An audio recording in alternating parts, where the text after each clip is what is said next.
तो हेलो दोस्तों, स्वागत है आप लोगों का मेरे यूट्यूब चैनल पर। और आज हम लोग ऑपरेशन ट्रू लव महानवा का चैप्टर 2 एक्सप्लेन करने जा रहे हैं। तो इस चैप्टर की शुरुआत में हमें सुई को उसके कमरे में दिखाया जाता है और ये मार्च का सीन होता है। जो सुई होती है वो चिप्स खा रही होती है और खाते खाते कहती है, अरे ये चिप्स तो ख़त्म हो गए, पर मैंने तो बस अभी अभी खाना शुरू ही किया था इन चिप्स को। तो जो सुई होती है उसको लत लग रही होती है चिप्स खाने की, इसलिए वो कहती है चलो कोई नहीं, बाज़ार से ले आती हूँ। जब वो सुई जो होती है चिप्स लेकर घर आ रही होती है तो उसको रैम नाम की एक लड़की सड़क पे मिलती है, जिसको देख के वो हाथ हिलाती है और फिर कहती है कि तुम लोग अभी ब्रेक लिए हुए हो। लेकिन जो रैम होती है वो उसके हाथ में चिप्स देख के हंसती है और कहती है मुस्कुराकर कि तुम चिप्स लेने के लिए आई थी क्यों, है ना। तो जो सुई होती है वो बात को बदलती है और कहती है अगर तुम्हें आज देर तक का क्लास चलेगी तो क्या मैं तुम्हें पिक करने आऊँ। लेकिन जो रैम होती है वो मना कर देती है और कहती है नहीं, इसकी ज़रूरत नहीं है क्योंकि मैं इसके साथ आज वॉक करते हुए घर आऊँगी। तो जो वो इसकी बात कर रही होती है वो हमारा यून्यूक होता है, जो कि हँस देता है और कहता है क्या, चलो ठीक है कोई नहीं, साथ ही चलेंगे। फिर जो सुई होती है वो यून्यूक को और जो यून्यूक है वो सुई को, दोनों एक दूसरे को देखते हैं। जो यून्यूक होता है वो सोच रहा होता है कि आखिर इसने ये क्या पहना, और सुई होती है बहुत एम्बेरस फील कर रही होती है क्योंकि उसने पजामा वगैरह पहने हुए होते हैं। वो एकदम छोटे बच्चों की तरह ड्रेस्ड होती है, जिसकी वजह से उसको बहुत ज़्यादा एम्बैरेसमेंट हो रही होती है। वो कहती है कि ये तो बहुत गलत कंडीशन हो गई, मुझे तो ध्यान ही में नहीं था कि मैंने क्या पहना हुआ है। फिर उसके बाद वो जो सुई होती है वो सोचने लगती है, वैसे मुझे ऐसा लगता है ये तो बस एक थ्योरी है, लेकिन फिर भी मुझे ऐसा लगता है कि जो यूनुक है उसको रैम पसंद है। वैसे ये पहली बार नहीं है कि रैम को किसी ने पसंद किया हो, और रैम को आखिर कोई पसंद करे भी तो क्यों ना करे, क्योंकि रैम एक कंप्लीट पैकेज है। वो पढ़ने में अच्छी है, वो ग्रेड्स अच्छे लाती है, स्कोर अच्छा है उसका, और साथ में वो कॉन्फिडेंट है और प्रिटी भी है। तो ऐसा मुझे नहीं लगता कि रैम को नापसंद करने की किसी के पास कोई भी वजह होगी। वैसे तो रैम मेरी फोस्टर सिस्टर है। अब जिन्हें नहीं पता उन्हें बता देती हूँ कि फोस्टर सिस्टर का मतलब सगी बहन से तो बिल्कुल नहीं होता है। वो बहन जिसको अडॉप्ट किया गया उसको फोस्टर सिस्टर कहते हैं, मतलब जो सुई के पेरेंट्स हैं उन्होंने रैम को अडॉप्ट किया होता है। फिर हमें पास्ट का सीन दिखाते हैं जहाँ पे जो सुई होती है वो कह रही होती है, जब रैम ने मुझे बताया था कि उसकी बैक स्टोरी क्या है तो मुझे एक ही बात लगी थी कि रैम प्रिटी है और कॉन्फिडेंट है, उसके साथ वो काइंड तो है ही, लेकिन उसके पास एक बुरी सी बैड सैड स्टोरी भी है, जो कि उसकी बैक स्टोरी है, और ये बिल्कुल भी अच्छा नहीं था।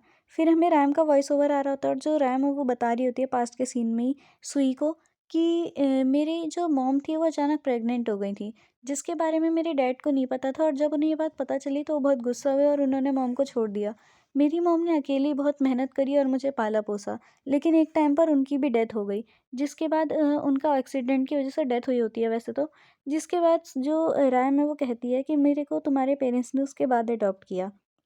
तो जो सुई है वो कह रही होती है, उस दिन रैम की आंखों से एक आंसू भी नहीं टपका था, लेकिन मैं जो थी बहुत ज़्यादा रोई, और उस दिन के बाद से ना रैम ने मुझसे कुछ छुपाया और ना ही मैंने रैम से। हम दोनों के बीच आज तक कोई भी सीक्रेट नहीं रहा। फिर जो सुई होती है वो सोचने लगती है और कहती है, तो इसका मतलब शायद ह्यून्युक ने अभी तक अपने फीलिंग्स को रैम के सामने रखा ही ना हो। इसी वजह से रैम ने मुझे भी ऐसा कुछ भी अभी तक का नहीं बता रखा है, वरना उसने मुझे बता ही दिया होता। फिर हमें अगले दिन का सीन दिखाया जाता है, जहाँ पे जो सुई है उसको बोला होता है टीचर ने कि क्लासरूम के सभी बच्चों की नोटबुक्स को कलेक्ट करके मेरे पास ले आओ। जो सुई है वो अपनी नोटबुक्स वहाँ पे सब गिन रही होती है और वो देखती है उसमें एक नोटबुक कम है, जो कि यून्यूक की होती है। जो यून्यूक होता है वो अपनी नोटबुक्स अभी भी पढ़ ही रहा होता है, तो जो सुई है उससे मांग लेती है नोटबुक।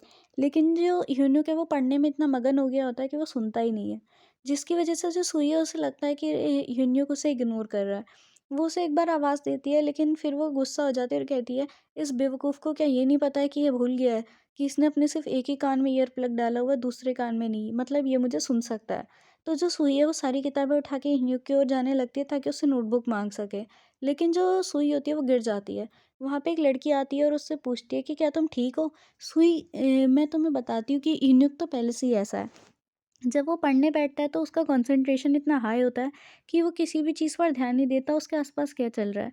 जो सुई होती है वो कहती है अगर ऐसा ही है तो उसे अपनी नोटबुक बाद में खुद ही टीचर को दे देनी चाहिए, और वो टीचर को सबमिट करने के लिए चली जाती है नोटबुक्स।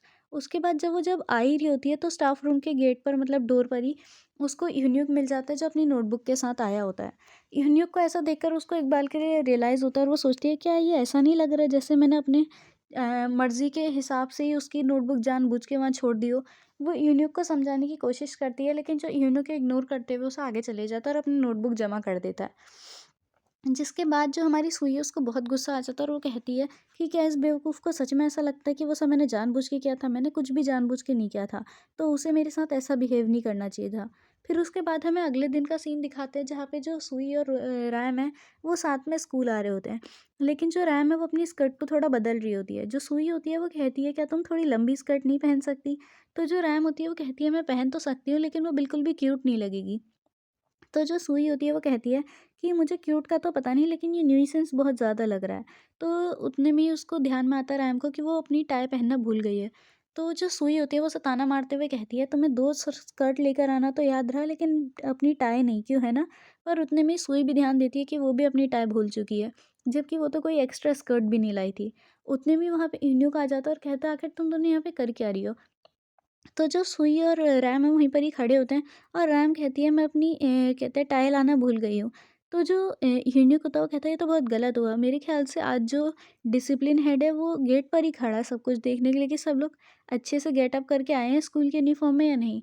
जो रैम और सुई होती है वो परेशान हो जाती है लेकिन जो यून्यूक है वो अपनी टाई खोलकर रैम को दे देता है और कहता है तो तुम्हें मेरी टाई पहन लेनी चाहिए, इससे तुम्हारी हेल्प हो जाएगी। जो सुई होती है वो ये सब देख के बहुत ज़्यादा दुखी हो जाती है और उसको बहुत ज़्यादा पनिशमेंट भी मिलती है। जब वो क्लास में आती है तो वो बहुत थक गई होती है और उसको जो वहाँ पे ग्राउंड होता है ना स्कूल का उधर पे चक्कर भी लगाने पड़े होते हैं पनिशमेंट के तौर पे क्योंकि उसने टाई नहीं पहनी थी।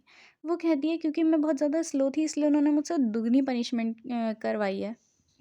फिर उसके बाद जब वो अपने लॉकर को खोलती है, मैं बता देती हूँ कि इन लोग के स्कूल में इनको लॉकर्स भी दिए जाते हैं सामान वगैरह रखने के लिए। तो जो सुई होती है वहाँ पे उसे अपने लॉकर में एक जेली पॉप फ़ोन मिलता है। और जो जेली पॉप फ़ोन होते हैं ना जेली पॉप फ़ोन, वो ऐसे टाइप के फ़ोन होते हैं जैसे हमारे यहाँ बार्बी वाले खिलौने के फ़ोन होते थे, जिसमें पान बनारस वाला जैसा अजीब-अजीब गाने बजते थे। तो वो उसको देख के कहती है ये तो शायद यून्यूक का है, क्योंकि हमारे क्लास में सिर्फ़ यून्यूक ही है जो कि ऐसे फ़ोन यूज़ करता हो ताकि वो अपनी पढ़ाई पे पूरा ध्यान दे। लेकिन जो सुई है वो सोचती है आखिर यून्यूक का फ़ोन यहाँ कर क्या रहा है? लेकिन उसे उसमें एक मैसेज दिखता है कि इस फ़ोन को में जो गैलरी है उसको खोलो। जो सुई होती है वो सोचने लगती है क्या ये मैसेज मेरे लिए है? पर मुझे नहीं लगता कि मेरे लिए ऐसा कोई मैसेज यहाँ पे होना चाहिए था। तो वो यूनिक से पूछने जा रही होती है कि उसे वहाँ पे एक और मैसेज आता है जिसमें लिखा होता है हाँ बेवकूफ़ लड़की, छोटे बालों वाली लड़की जो बच्ची जैसी दिखती है ये उसी के लिए ही है, तो जल्दी से गैलरी खोलो। उतने में ही वो जब गैलरी खोलती है तो उसको दिखता है वहाँ पे उसकी बहुत सारी फ़ोटोज़ हैं। वो इन सभी फ़ोटोज़ को देख के कहती है ये सारी की सारी फ़ोटोज़ तो मेरी ही हैं, पर आखिर ये किसने ली और क्यों ली? वो सोच रही होती है ये सब यून्यूक का ही काम है। उतने में ही वहाँ एक लड़की आती है वही वाली और कहती है अरे ये तो यून्यूक का फ़ोन है, क्या तुम्हारा और यून्यूक के बीच में कोई रिलेशन है? लेकिन जो सुई होती है वो कहती है अपनी बकवास बंद करो, ऐसा कुछ भी नहीं है। और यून्यूक के पास गुस्से में जाके पूछती है आखिर तो ये क्या है? जो यून्यूक है उसे कुछ भी समझ नहीं आता, कहता है क्या-क्या है? इसका क्या मतलब है कि क्या है? तो जो सुई है वो थोड़ा हिचकिचा जाती है और कहती है तुमने आखिर मेरे इतने सारे फ़ोटोज़ क्यों लिए हैं? लेकिन जब वो गैलरी की ओर देखती है तो उसमें एक भी फ़ोटो नहीं होती।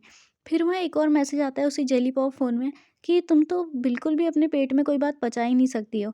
चलो आज से हम लोगों की जो भी बातें होंगी वो सब सीक्रेट होंगी। वैसे भी मैं बस तुम्हारी मदद ही करना चाहता हूँ, उसके अलावा कुछ भी नहीं।